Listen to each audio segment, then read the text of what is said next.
আসসালামু আলাইকুম।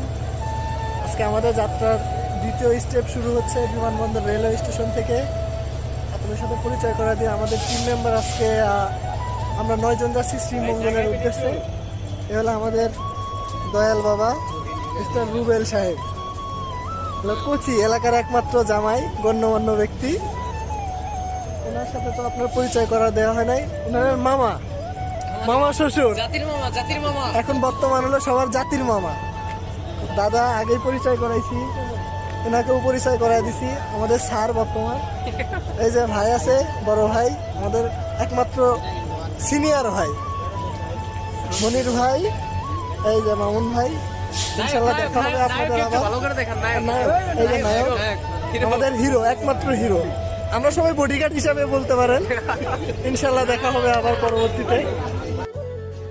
এই যে আমাদের উপবন এক্সপ্রেস ট্রেনটি চলে এসেছে। আজকে আমাদের এই ট্রেনে যাত্রা শুরু হবে।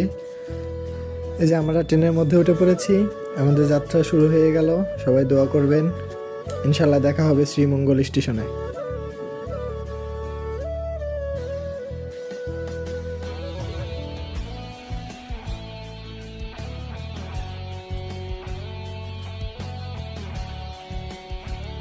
ঘড়িতে বাজে রাত 3টা। এখন আমরা শ্রীমঙ্গল স্টেশনে। আমরা কিছু সময় এখানে আড্ডা দিব।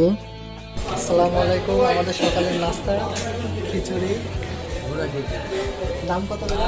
70 টাকা প্লেট, মাত্র 70 টাকা প্লেট। রেস্টুরেন্টের নামটা বলে দেন। রিজিক রেস্টুরেন্ট। রিজিক খাবারের স্বাদ কেমন? কে খাইছো? ভালো ভালো চলে, ইনশাল্লাহ চলে। স্বল্প বাজেটে আসতে পারে। বাজেটে খুব সুন্দর আপনারা আসতে পারেন চাইলে। সুরজ ভাই, হ্যাঁ ভাই, কেমন? এবার এই লাল পাহাড়ের চা বাগানে এসে কেরম অনুভূতি পেলেন? দারুন দারুন। আর স্যারের কি অবস্থা স্যার? এক কথায় অসাধারণ। এখানে না আসলে বুঝতে পারতাম না যে আচ্ছা। প্রকৃতি এত সুন্দর হয়। বাহ, জাস্ট এক্সের নাইস। Wow wow. দুনিয়া অনেক ঠিক আছে। সুন্দর। হ্যাঁ, কোচি এলাকার জামাই। দুনিয়া অনেক সুন্দর, অনেক অনেক। আচ্ছা, আলহামদুলিল্লাহ। যা ওকে, অনেক না সুন্দর আসলে একটা বুঝতে জায়গা। পারতাম না, ঠিক আছে? এই জায়গাটা যে এত সুন্দর যাও। আপনারা সবাই আসবেন, আল্লাহর দিনে অনেক সুন্দর। ভ্রমণ করা সুন্নত। জি ভাই, ভ্রমণ করা অবশ্যই সুন্নত। সবাই আসবেন। প্রকৃতির আসলে কি, প্রকৃতি হলো এক ধরনের রিফ্রেশমেন্ট। আপনি সারা জীবন কাজ করবেন, ঘুরবেন, এটাই জীবন। ওই টাকা ব্যাংকে জমায় রাখলে এটার নাম জীবন না। কোনো লাভ নাই, কোনো লাভ নাই। এই ভিউ পাবেন, ঠিক আছে? ভিউ পাবেন কখনো? এই টাকা ব্যাংকে রাখলে লাভ আসবে? লাভ আসবে না। লাভ আসবে প্রকৃতির। আসেন, দেখেন, ভালো লাগবে।